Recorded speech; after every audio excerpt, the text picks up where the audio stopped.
Olá, todo mundo. Espero que todo mundo esteja bem. Desculpa se eu consegui gravar a aula agora. Eu queria fazer um resumão para a gente terminar esse ciclo, né? Desde o início a gente estava falando que o ser humano ele é criado para com algumas necessidades básicas, né? Necessidades físicas, necessidades espirituais e necessidades emocionais. Então, nas necessidades emocionais, a gente recebe muita ferida, né? Porque a gente foi criado para dar e receber amor incondicional. A gente está no mundo caído, nem sempre isso funciona. Então aí começa uma série de ajustes que a gente vai fazendo para poder tentar ser amado, não sofrer rejeição, não sofrer abandono, né? Então, dentro do que a gente estava vendo, o que acontece é que quando eu percebo que o amor que eu recebo é condicionado a algo, eu começo a me adaptar, né? Então, eu começo a sacrificar a minha identidade original, que Deus desenhou, e eu começo a me moldar, né, e tomar formas para poder sofrer menos. Então, a gente viu que o inimigo vai tomar, ele vai causar as feridas, usando pessoas, obviamente, e ele vai explorar essas feridas constantemente ao longo da nossa vida. Então é importante não só a gente curar as feridas que aconteceram, como aprender a se proteger e como agir para não abrir novas feridas. Então a gente está no mundo caído, onde a gente tem o inimigo constantemente tentando ferir e distorcer a imagem e a semelhança de Deus em nós, certo? Então eu tenho dois caminhos que eu tomo quando eu tenho muita dor, né? Eu tenho um caminho de distorção, eu levanto muros ao redor do meu coração, né? Da minha identidade. Eu começo a tomar formas que não são a que Deus criou para mim, que aí a gente falou dos manipuladores, das personalidades distorcidas, etc e tal. Mas eu também tomo pecados, escapes, para aliviar instantaneamente a dor que eu estou sentindo quando ela é muito forte. Então, essas duas coisas juntas vão trazer tanto feridas emocionais como influência demoníaca sobre a nossa vida. A gente vai ficar mesmo escravo do que a gente sente e a gente, em lugar de agir com a mente de Cristo, a gente vai reagir com a personalidade distorcida e ferida. Então, gente, não sei se você lembra que a gente disse que sempre a gente tem aqueles pecados que a gente cai neles e cai e cai e cai. Fica meses, cai de novo, fica meses, cai de novo. Geralmente, esses pecados são luxúria, né? São os escapes que a gente usa para poder sentir menos dor emocional. Geralmente, quando a gente volta a cair nesses pecados, o que antecede essa queda é uma dor profunda, é um gatilho, é alguma coisa que te gatilha, te desestabiliza, e aí você corre para esse pecado, para esse escape. Então, eu preciso parar de reagir e eu preciso parar de viver no modo automático. Eu preciso prestar atenção em mim. Por que eu sinto o que eu sinto? Quando eu sinto o que eu sinto? O que que isso move dentro de mim? E nesse momento de dor, né, de tensão, de desespero, em lugar de fazer o caminho conhecido, que é o pecado, que é o escape, eu vou para Deus, para Ele me trazer luz e para eu tratar isso daí. Então, uma vez que eu identifique, nossa, eu assumi essa e essa personalidade ao longo da minha vida. Nossa, eu assumi esse muro, muro de rebelião, ou muro de rejeição. Nossa, esse tijolinhos estão na minha vida. Eu preciso renunciar a essas coisas. Não é místico, não é mágico, mas a gente tem que entender que o mundo das trevas, o reino das trevas, é muito legalista.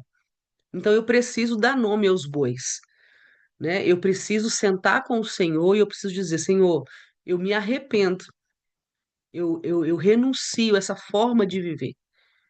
eu renuncio essa personalidade, eu renuncio essa atitude manipuladora e essa, eu renuncio esse tijolinho, eu renuncio esse muro, eu renuncio a incredulidade ou orgulho que está dando base de sustentação para esse muro. Eu preciso falar, não preciso gritar, eu não preciso falar para todo mundo, mas eu preciso colocar para fora essa decisão da minha vida em arrependimento, mudança de mente e correr para Deus, porque Ele vai trazer a nossa memória as feridas que estão e quem causou, né? Então é aí que entra o pulo do gato, porque eu gosto muito de falar sempre isso. Senta com o Senhor, faz a sua listinha. Tudo que você se lembra que dói, o nome das pessoas, o que que aconteceu, e perdoa uma por uma essas pessoas. Senhor, por exemplo, eu quero perdoar minha mãe por todo o abandono, por me humilhar, por fazer eu acreditar que eu não era ninguém, sei lá. Eu perdoo tal pessoa por ter me tocado indevidamente, né, ter falado sexualmente, ou simplesmente molestado. Não é simplesmente, né? É só uma forma de expressar, porque às vezes não há um abuso completo, mas há toques, há palavras que se configuram abuso de qualquer maneira, né? Então, simplesmente não é uma boa palavra. Mas, enfim, seja qual o grau que você foi ofendido, que você foi machucado, que você foi danhado, né? Você vai declarar a quem você perdoa e por que você perdoa, tá? É muito importante isso, porque, como eu falei na última aula, a gente tem que estar consciente da dívida que a gente está perdoando. Perdoar é apagar uma dívida, né? É declarar essa dívida eu não cobro mais. Jesus já pagou por essa dívida, alguém já pagou, a justiça foi feita, né? É uma luta com nossa justiça própria, é uma luta com a nossa orfandade, né? Com esse abandono que a gente sente, mas uma vez que a paternidade de Deus vai tomando lugar na nossa vida, a gente descansa no cuidado dele, a gente consegue. Assim como Jesus, que estava sendo crucificado, dizer: Senhor, perdoa, eles não sabem o que estão fazendo. Então, para eu conseguir dizer eu perdoei tal pessoa, eu preciso calcular essa dívida. Tal pessoa me tocou indevidamente, me molestou sexualmente, gerou isso em mim. Afetou e distorceu a minha vida assim, assim, assim, assim, assim. E com toda a consciência da dívida, dizer: eu entrego na mão do justo juiz, eu não cobro essa dívida. Não é fácil, né? O caminho parece muito simples, vai mover suas emoções, dói bastante, mas é uma libertação para a sua vida, é soltar essa pessoa da sua vida, é soltar a situação da sua vida. Então, para o caminho da cura, ele demanda de mim muita humildade para reconhecer as coisas. Não é fácil reconhecer, eu sou orgulhosa, eu sou manipuladora, eu sou controladora, eu sou inflexível, eu alimento autocompaixão por mim mesma, né? Ódio a mim mesma, que são esses tijolinhos que estão aí, que a gente já falou, as imagens estão no grupo de WhatsApp. Demanda da gente muita vulnerabilidade com Deus e com a gente mesmo, porque às vezes é tanta dor que nem para a gente mesmo a gente assume as coisas, né? A gente vai ali para debaixo do tapete e vão viver.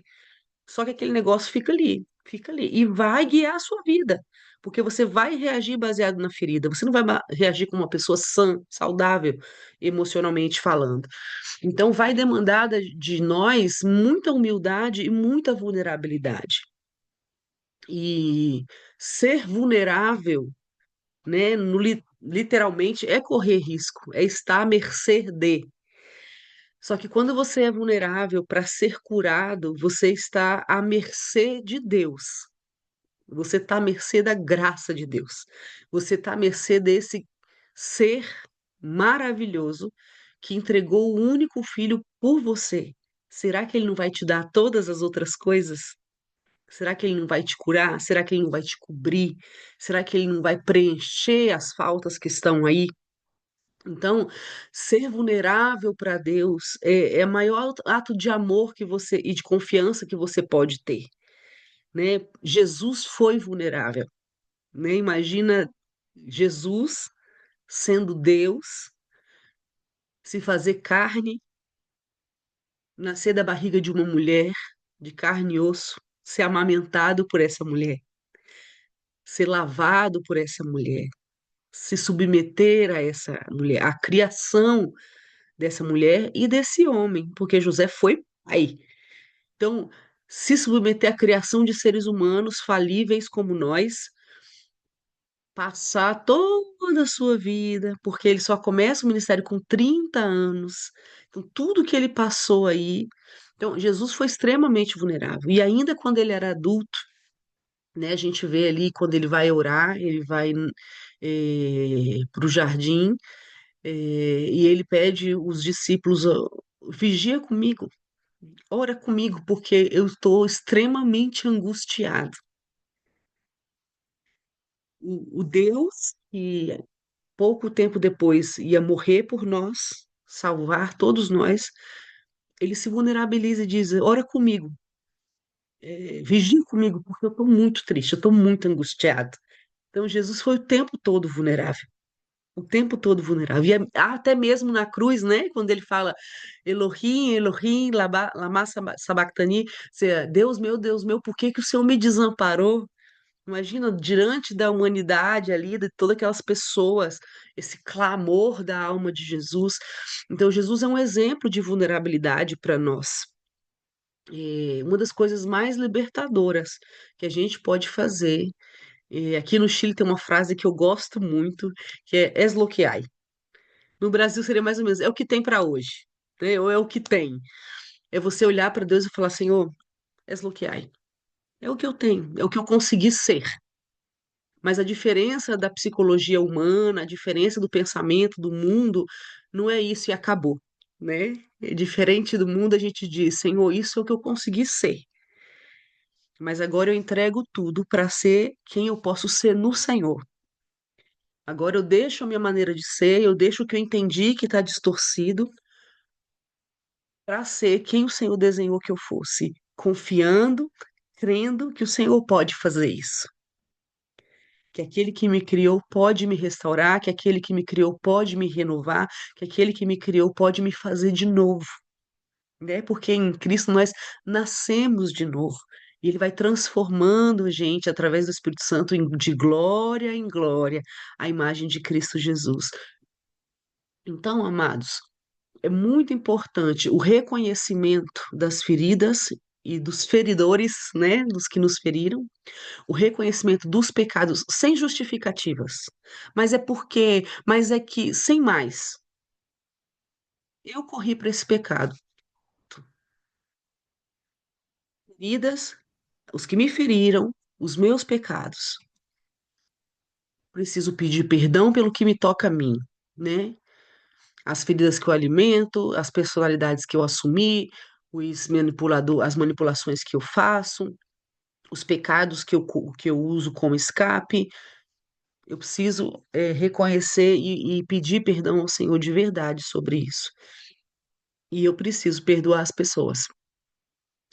Agora, tem um ponto importante aqui que eu acho que a gente, por muito tempo, eu não considerei. Eu ficava assim, sim, mas eu já perdoei fulano, por que que isso acontece? Eu perdoei ciclano, desculpa, eu tô com sinusite. Por que que isso acontece? Uma coisa é eu perdoar do que a pessoa me fez, mas isso não significa que eu não vou ter que tratar a distorção que ficou. São coisas diferentes. Por exemplo, suponhamos que eu estou andando aqui na rua, tá? E alguém me atropela. E eu quebro o quadril, sei lá, a perna, né? A pessoa me ajuda, pede desculpa, me leva para o hospital. E o médico fala assim: olha, tudo bem, você está viva, mas ficou uma sequela e você vai ter que fazer fisioterapia.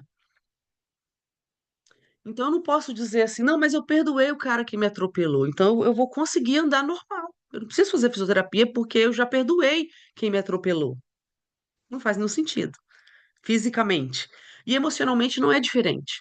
Não, eu perdoo esse tio que me tocou indevidamente, eu perdoo esse marido que me traiu, eu perdoo esse pastor que me feriu, a minha mãe que me humilhou, o meu pai que me abandonou, mas isso gerou consequências na sua vida. Então, assim como fisicamente, muitas vezes você tem que fazer uma fisioterapia, você tem que fazer uma série de cirurgias, também vai ter que manejar as consequências emocionais que ficaram das feridas que você levou, que você sofreu.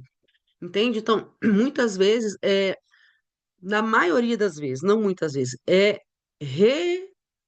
reensinar, não sei se é essa palavra, é ensinar o seu cérebro a pensar diferente, é treinar o seu cérebro de novo, né? A ciência já diz que o nosso cérebro ele pode ser retreinado, ele pode aprender diferente. Então, não é porque eu fui traída aqui, que todo mundo vai me trair, eu não preciso viver me protegendo.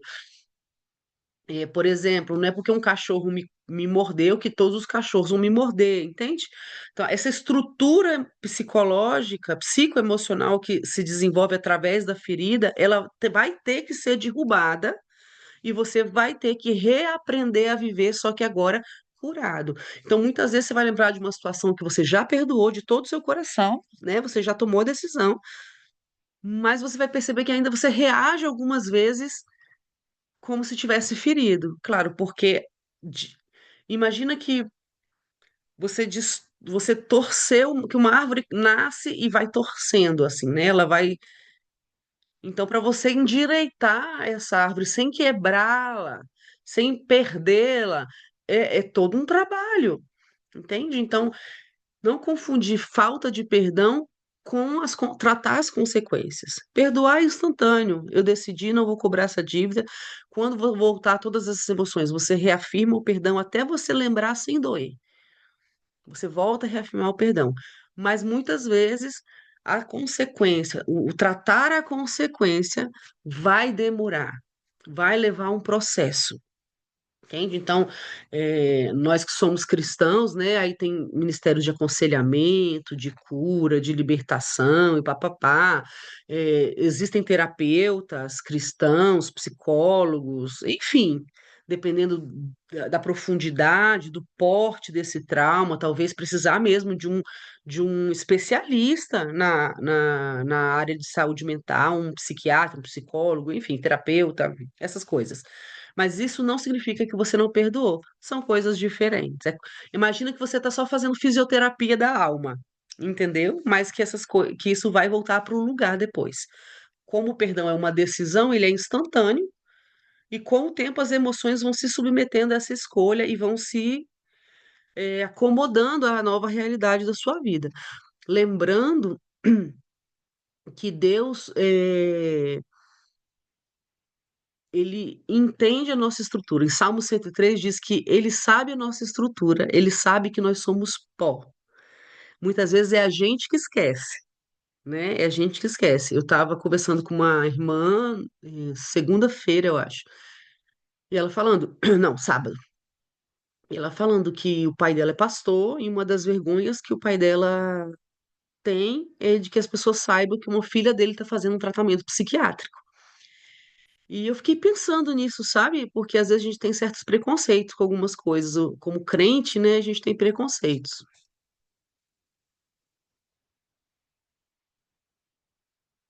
Mas como eu estou num tempo de conversar com ela sobre várias coisas, até ela chegar no ponto que ela chegou de precisar de vários remédios, tem muito pecado oculto, tem muita mentira, tem muito personagem, né? Aquelas personalidades lá distorcidas, tem muita manipulação, tem muita ferida.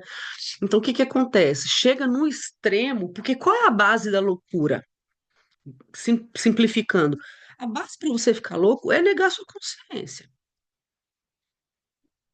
Verdade. Então, se você percebe que você tem uma luta horrível com orgulho, não finge que não tem.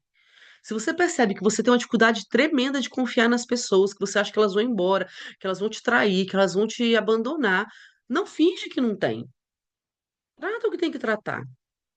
E eu penso, que loucura, né? Porque, falando dessa irmã, eu acho que eu teria mais vergonha de dizer: nossa, minha filha chegou no ponto que está, e eu, como pastora ou como pastor, não percebi, não discerni, porque é uma parte espiritual, aí uma parte emocional, eu não me dei conta que essa pessoa estava morrendo debaixo do meu teto.